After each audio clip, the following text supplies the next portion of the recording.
Assalamualaikum warahmatullahi wabarakatuh. Saya Yudi Pramuko, tukang donat dari Parung Hidur, tertua di semesta. Saya mau komentari soal itu ya, bukan Habib Rizik, apa Rocky Gerung. Ya, Rocky Gerung itu sudah diperkirakan melawan PT Sentul City kalah ya. Kalah. Gak ada yang bela dia dari pemerintah. Orang dia kerjanya mengkritik pemerintah dan membuka wawasan yang sangat canggih ya terhadap segala persoalan yang nggak bisa dilakukan oleh orang-orang pemerintah kan. Itu dalam Rocky Gerung Official itu loh, kan bagus tuh pendidikan untuk bangsa ya, setiap hari itu sambil melontarkan kritik ya, kritik yang cukup menukik, serpihan pikiran. Rocky Gerung itu memang tajam ya, karena kayak teori ya, ada kekuatan refleksi ya. Jadi kalau untuk membahas untuk menyelesaikan persoalan tanah itu sebenarnya dia sudah bisa tahu caranya, cuma persoalan kekuasaan dia nggak punya. Ya kalau orang-orang pemerintah seperti Bupati Bogor Ade Yasin, solusinya kan cuma bawa aja ke pengadilan, selesaikan ke pengadilan, bukti-buktinya ada dua belah pihak, PT Sentul City dan siapa, dan apa itu, dan Rocky Gerung. Ya berpikirnya normatif ya, seperti itu juga. Coba Deddy Mulyadi normatif, nggak ada terobosan pemikiran gitu loh. Ini yang bermain itu kekuasaan, membuldoser keadilan, kejujuran, dan kebenaran. Mulai sakit nih, mulai sesak napas, baru 3 menit ngomong. Terus aku ngomong santai aja.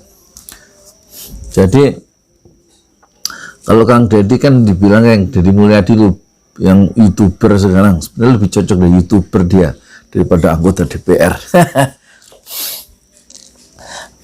Anggota DPR ada perannya nggak tuh sekarang? Sehebat apa Kang Deddy Mulyadi masuk dalam sebuah sistem yang tertutup seperti ini di DPR ya? DPR kan sudah kehilangan hak budgetnya itu sejak ada peraturan sejak ada Perpres apa itu yang soal penanganan ekonomi dan COVID itu udah nggak bisa dipidana, nggak bisa disalahkan lah. Jadi controlling dari DPR itu terhadap anggaran penanganan COVID zaman Kiwari ini udah nggak ada. Jadi hilang loh kekuatan DPR dan sudah menjadi berteman terhadap pemerintah ya. Jadi daya-daya kritisnya itu sudah nggak ada, termasuk Kang Deddy Mulyadi yang bagian ya subsistem di dalam DPR itu.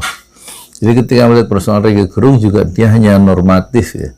Itu katanya persoalan surat-surat yang memang kuat kalau korporasi yang bikin, jadi pendukung pemerintah maupun oposisi pemerintah akan mengalami nasib yang sama kalau berhadapan dengan korporasi yang kuat secara keuangan, kuat secara legal ya, bisa berbuat apa saja dengan kekuatan uang itu kan gitu.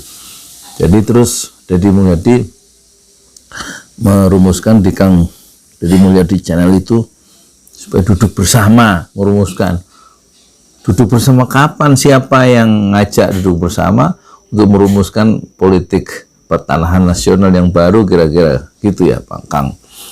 Terus siapa yang mau duduk bersama, terus siapa aja, terus kapan mulainya. Lah itu rumah udah mau dibuldoser. Membuldoser keadilan. Dan hampir-hampir sendirian ya Rocky Gerung itu mempertahankan tanahnya itu. Dan itu mudah dipatahkan kan oleh ahli legal dari PT Sentul City ya. Apalagi yang 90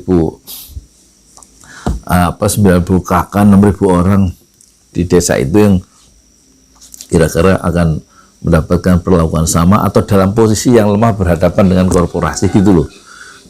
Dan siapa yang membela? Nggak ada. Yang membela paling Hari Azhar ya, hanya dengan kata-kata saja. Di pengadilan itu ya nggak mungkin menang lah. Akan dicari cara untuk melumpuhkan kekuatan oposisi terakhir, yaitu Rocky Gerung yang belum pernah masuk penjara. Dicari jalan itu supaya dibungkam, karena bahasa-bahasa metafor yang dikeluarkan oleh Rocky Gerung itu bisa membuat dia itu terbebas dari jeratan hukumnya dengan kritik-kritiknya yang canggih itu. Beda dengan bahasa yang frontal terus terang seperti yang dilakukan oleh Syah Ganda itu. Kalau Rizal Ramli lebih cantik bermain, makanya dia bebas juga dari jeratan hukum. Tapi yang lain kan seperti Gus Nur, ya esensinya benar, tapi caranya itu bikin dia terjebak dan sengaja perangkap itu dipasang ya, sehingga memangsa orang-orang yang mengoposisi pemerintah ya.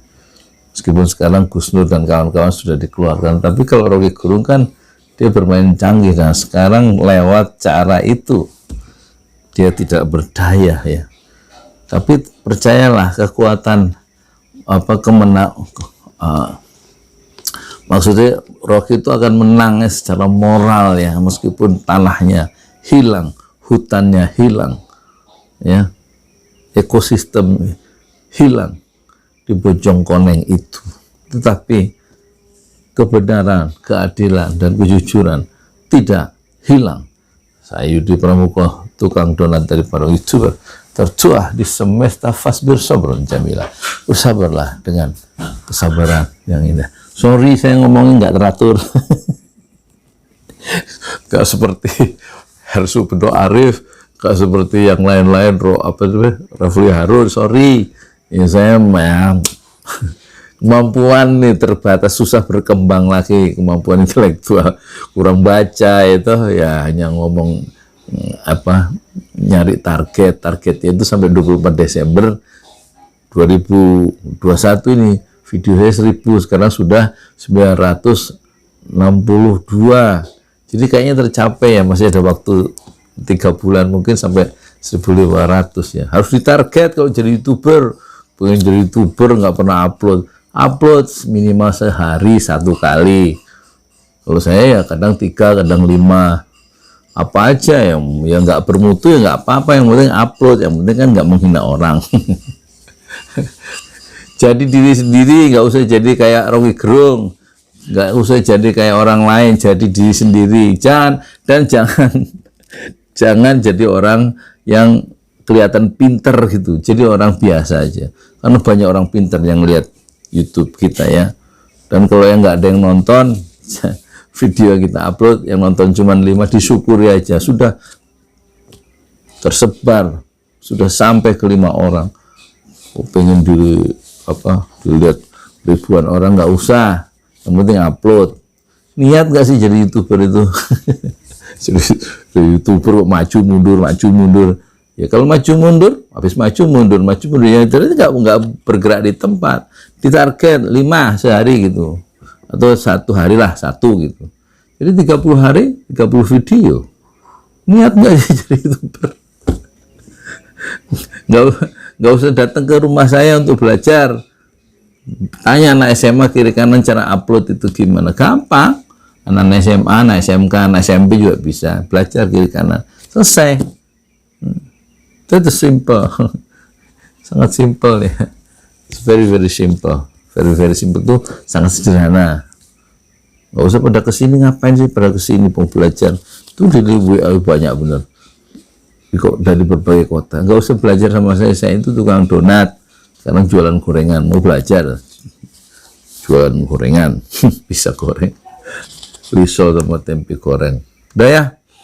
Nah, saya mau hari ini nih kontrol dulu di rumah sehat tempat duafa jam 8 jam 9. Hari ini hari Kamis 16 September. Sebulan yang lalu sudah kontrol. Jadi agak membaik, alhamdulillah. Infeksi paru-paru karena ngerokok, kata dokter.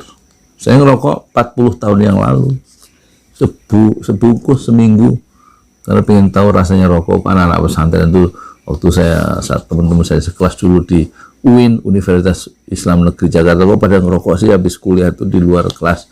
Saya pengen tahu rasanya rokok. Seminggu rokok, pakai kacamata, rambut gondrong, mana-mana keliling kampus ngerokok. Gak enak rokok itu. Tapi 40 tahun kemudian dampak rokok itu kerasa waktu saya umur 60 tahun. Assalamualaikum warahmatullahi wabarakatuh.